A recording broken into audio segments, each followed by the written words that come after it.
norteamericana decía que le tenía como terror, Cristóbal.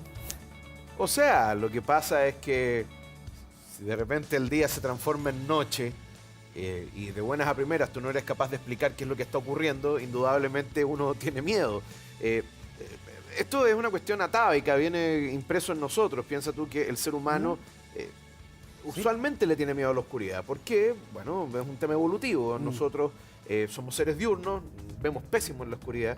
Y el tema es que en la oscuridad también salían nuestros depredadores. Bueno, y no salía el eclipse, en el apocalipsis salía también. No, lo que pasa es que eso tiene que ver, a ver, eso nuevamente tiene que ver con el temor a la oscuridad, el portento que implica la oscuridad. Ocurre que, bueno, aquí no... Bueno. Utiliza ahí la pantalla. Ponte acá, Cristóbal. Al lado de su pantalla. Me falta el Valentino, ponte acá al lado de Cristóbal. Eso es interesante, de qué es lo que significa la palabra eclipse, de dónde Claro, viene. viene el griego. Y efectivamente tiene que ver con la desaparición de la luz.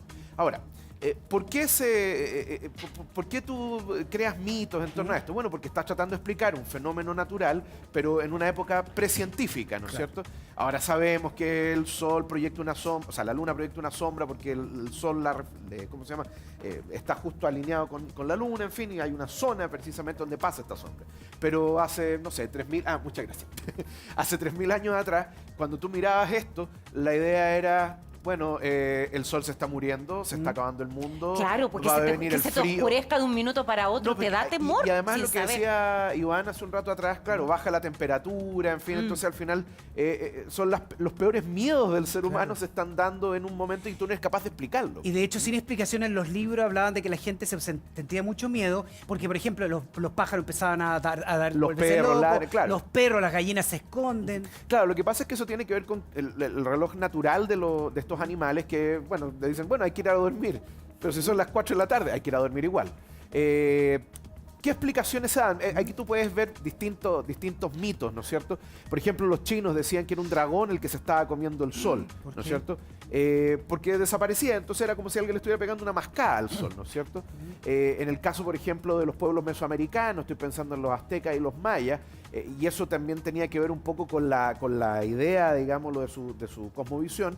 Se pensaba que era una lucha, eran los dioses que estaban peleando en el cielo, el dios del sol contra el dios de la noche, y cuando se empezaba a ocultar el sol es que el sol estaba, o sea, perdón, cuando se empezaba a oscurecer el sol, era que el sol estaba perdiendo, y ahí empezaban los sacrificios humanos, fundamentalmente porque había que darle una transfusión de sangre al dios del sol. ¿Ya? O por ejemplo, esta cita del Apocalipsis. A ver, mira, acá dice, y vi, cuando abrió el sexto sello, sobrevenir un gran terremoto, y el sol se volvió negro como un tejido de crin, y la luna, toda ella, se volvió de sangre. Bueno, esto es sacado del libro de las Revelaciones de San Juan. Y claro, son 2 eclipses. Porque si ustedes, bueno, ahora vamos a tener un eclipse solar, efectivamente vamos a ver cómo el sol se va a oscurecer, y han habido hartos eclipses lunares hace un tiempo atrás, y efectivamente la luna se pone roja. Sí. Por eso se le llama la luna de sangre, en fin. Entonces lo que está diciendo San Juan acá es precisamente que uno de los grandes signos del apocalipsis va a ser la producción de 2 eclipses. Uno de sol y otro de luna. ¿Dos? Sí, porque aquí hay uno de sol, Y aquí el que tejido habla... de Green, y después está hablando de otro eclipse. Evidentemente no pueden ser al mismo tiempo, Claro. por temas astronómicos, pero a ver, ¿por qué se está hablando de esto en el Apocalipsis? No, a ver, siendo yo una persona religiosa, evidentemente yo tengo que tomar esta cuestión desde la perspectiva de alguien que está escribiendo en parábola y en paráfrasis, o sea, en parábola y es un texto literario, aparte de la revelación propiamente tal. Y lo que está tratando de hacer es que va a venir un momento donde cosas malas van a ocurrir, y qué mejor que pensar que el sol se va a oscurecer y la luna se va a teñir de sangre. Cristóbal, pero esta descripción viene desde lo desconocido, porque realmente no sabían qué era lo que está ocurriendo, o ellos en la realidad les asustaba mucho, por ejemplo, que el gallo volviera a cantar, de que los otros animales se escondieran, de que este paso de día a noche rápido de 3-4 minutos no lo entendían por qué. Lo que pasa es que piensa tú, si a ti te pasan cosas que tú no eres capaz de explicar, la primera reacción del ser humano es reaccionar con miedo. Es el instinto de sobrevivencia, ¿me entiendes? Entonces, si de repente el sol se oscurece te invento, no ahora, pero al mediodía, Claro. y bajan las temperaturas, tú vas a pensar que tus cosechas se van a morir todas, porque el sol no va a nacer de nuevo. quizá efectivamente después salga. Lo mismo pasaba con los cometas, por ejemplo, que eran signos portentosos. Por ejemplo, la chiquilla guaya hablaba de algo. Yo me acordé y le contaba a Valentino. Mi bisabuela, en el año 24, vio un eclipse. ¿Ya? Y ese fue el año en que nació su hijo, uno de mis tíos, abuelo. Y claro, mi tío abuelo nació con una mancha en el cuello. ¿Ya? Pero eso es simplemente tratar de asignar causa-efecto a cosas que en realidad no están relacionadas. Pero tú tratas de encontrarle una explicación a las cosas y por eso esa es la explicación precientífica, ¿me entiendes? Cristóbal, ¿y por qué asociaban a los terremotos con los eclipses en todo esto? Es lo mismo que cuando tú piensas que después de un terremoto llueve o que justo antes de un terremoto los animales empiezan a ladrar, en fin. A ver, yo no soy geólogo ni tampoco puedo dar explicaciones muy acabadas sobre el tema, pero mirándolo de una perspectiva histórica es lo mismo que explicaba recién. Estás tratando de explicar algo que desde tu perspectiva, que sin método científico, sin análisis, con tu experiencia vivencial. Por ejemplo, Claro, algo tiene que haber pasado claro, que justo asociaron pasaba ambas- y tú decías, ambas haces la cosas. conexión. ¿Ya? Bueno, el sol ha muerto en el cielo y una maligna niebla todo lo cubre. Eso es de la Odisea de Homero. En Shakespeare también nosotros vemos hartas referencias también al ¿cómo se llama? A los eclipses. ¿Y los griegos observaban todo esto de una manera más metódica? Los primeros... los primeros estudios astronómicos vienen de Babilonia, en realidad, mucho antes que los griegos, pero efectivamente en la antigua Grecia le debemos gran parte del conocimiento astronómico que después va a ser tomado en la Edad Media y posteriormente. ¿Y por qué acá dice, ya, el sol ha muerto en el cielo y una maligna niebla todo lo cubre? Esto, si ellos lo analizaban más, es un fenómeno como... Nuevamente tú estás pensando que el sol se murió. Sí. Si ya no está el sol. En Pero un ¿por eclipse, qué? Pero espérate, ¿por qué lo piensas así? Porque yo lo pensaría al final que el sol le ganó a esta niebla maligna. cuando sale Y de al nuevo. revés, es como un renacimiento. Lo que pasa es que tú estás pensando, a ver, tú no puedes explicar por qué se producen los eclipses, incluso tampoco los puedes predecir en esta época. Por ejemplo, los mayas, que se dice que eran astrónomos, no eran astrólogos, estaban tratando de ver y logran calcular, porque ahí está el ejercicio, el desarrollo de las matemáticas al servicio de la religión. Logran establecer un calendario donde tú podías predecir los eclipses lunares y solares, ¿ya?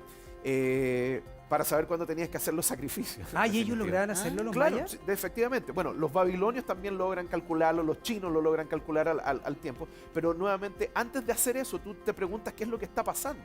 Entonces, claro, aquí tú lo primero que viene a tu mente es que el sol se está ocultando, entonces el sol se está muriendo. Claro, después viene el renacer. Y tú podrías ver, al final se ganó la batalla. Sí. Pero recuerdo una vez en clases cuando un compañero mío le pregunta a un profesor, ¿y qué pasa si no se gana la batalla? Ya, eso es una cuestión que no existe en la realidad, pero bueno, precisamente por eso tú tratas de congraciarte con los dioses para que se gane la batalla. ¿Me entiendes? Le ofrenda. La ofrenda, por etcétera. eso los sacrificios. Los sacrificios humanos, por lo menos en los pueblos mesoamericanos. ¿Ya? Ahora, nuevamente, hoy día nosotros, piensa tú, los estudios más formales de astronomía parten en el siglo XVI, un poco antes, XV.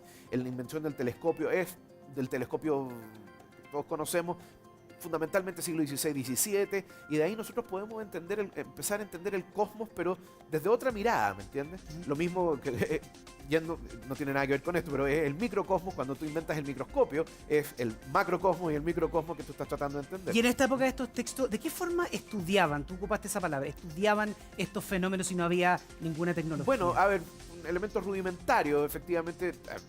Lo explicaba la chica que ustedes entrevistaron recién. Claro, no ibas a mirar directamente porque te podías quedar ciego. Por ejemplo, aquí lo que está explicando Homero es un eclipse total, ¿no es cierto? Y esos son los más tenebrosos porque se vuelve todo de noche. Pero también hay otros eclipses como los anulares, como el de Antofagasta el 94. ¿Cuál era ese? Lo que pasa es que, por ejemplo, el eclipse que van a ver hoy día en en Coquimbo, se oscurece totalmente el sol. Claro. El anular es una cuestión distinta porque se genera una especie como de anillo que muestra la corona del sol. Y es otro tipo de eclipse. Y se ve, Valentino, muy buenos días a todos. Hola. Se ve de manera, a ver, tú eres astrónomo, ¿se ve como lo que vemos ahí en la imagen? ¿Así se va a ver hoy o la diferencia con el 94 tú nos puedes contar? A ver, yo no me acuerdo del 94, pero Ya. lo que pasa en el 94 es que la luna, nosotros vivimos en una coincidencia súper maravillosa que es que la luna es 400 veces más pequeña que el sol. Es el eclipse del 94, mira, el que aparecía ahí. Ahí lo vamos a Porque revisar. Es 400 veces más pequeña que el Sol, pero a la vez está 400 veces más cerca. Entonces se ven exactamente del mismo tamaño en el cielo. Ah, ya. Ahora no es exactamente. Resulta que la Luna recorre su camino alrededor de la Tierra, pero no en un círculo. Entonces a veces está más cerca y a veces está más lejos. Un elipse, ¿no? Claro. Y cuando las cosas están más lejos se ven más chicas y cuando están más cerca se ven más grandes. Entonces cuando la Luna está un poco más lejos y coincide con un eclipse, la Luna se ve un poquito más chica que el Sol en el cielo. Ah, y ahí se ve como esta corona solar alrededor. Exactamente. Entonces no es capaz de cubrir perfectamente el Sol y queda un pedacito de Sol alrededor que básicamente no se tapa entero. Y el de hoy día, entonces la luna está más cerca, por eso se ve más grande y lo va a tapar completamente. Exactamente. Eso va a pasar hoy día. Ya, un Entonces, bonito fenómeno hoy día. Tiene que estar aquí por Supuesto, TVN, a sí. las 3:22, ¿cierto? Pero Oye, déjame decir un comentario. A ver, Daniel. pero eso, entonces, eso lo hace tan especial porque, a ver, yo entendía que casi hay eclipses solares todos los años, o eclipses todos los años. Y este sería más especial porque primero lo cubre completo, segundo se ve en uno de los lugares más limpios de aire. Entonces, todas estas cosas hacen que, no sé, venga Iron Man. no creo que venga, pero Por eso estoy O sea, como pasa- caricaturizando para que se entienda Eh, por qué es tan importante. como tú decías, bueno, pasan más seguido incluso. Los eclipses ocurren a lo menos 2 veces al año. Eclipses en general, pero en general son parciales, no se cubre todo el sol. Pueden llegar a haber 5, incluso creo que 6 en un año. Pero este es muy especial porque cubre perfectamente el sol. Y este se oscurece. Claro, se oscurece, se hace de noche durante el día Qué bonito. y además No, ocurre maravilloso. en una de las regiones más privilegiadas Y de, este es el que para la pasa, astronomía en Chile. este total es el que pasa cada cientos de años. ¿O No. Hubo un eclipse total ¿Cuándo? en Estados Unidos en 2017. Ese que fue estado por estado lo fueron viendo los chicos. pero- Recorrió todo Estados ¿Y Unidos por qué yo he leído y ayer lo conversábamos que era cada cientos de años este total? en el mismo total? lugar de la Chile, Tierra. ¿no? Claro. Ah, en el mismo lugar de la Lo que pasa es que el La- cielo la de la coincid- cuarta región es Es uno de el los más privilegio, claros ¿no? del mundo. Exactamente. Por eso coincide ahí. Claro, o sea, no me acuerdo el número, pero van a pasar cientos de años para que vuelva a ocurrir un eclipse en la misma región de Chile, donde están los telescopios, etcétera. Claro. Valentino, es el 2017, ¿no? Uno que veíamos recién ahí, Yo de creo que Estados sí. Unidos. Mira, bien, o sea, Espectacular. igual, Está con timelapse. eso sí, ese es el- Increíble. Sí. Este fue el que fue cubriendo, hicieron como una cadena entre varios estados, ¿no? Y esto tiene fases. ¿Cuáles son las fases, Valentino? Bueno, sí, lo interesante de ese es que recorrió todo Estados Unidos de oeste a este. Entonces la gente de hecho hicieron una película, le pidieron a toda la gente que tenía cámaras que grabara el eclipse desde distintos lugares. Y entonces lo que se puede hacer es ver cuando el sol cubre completamente el sol.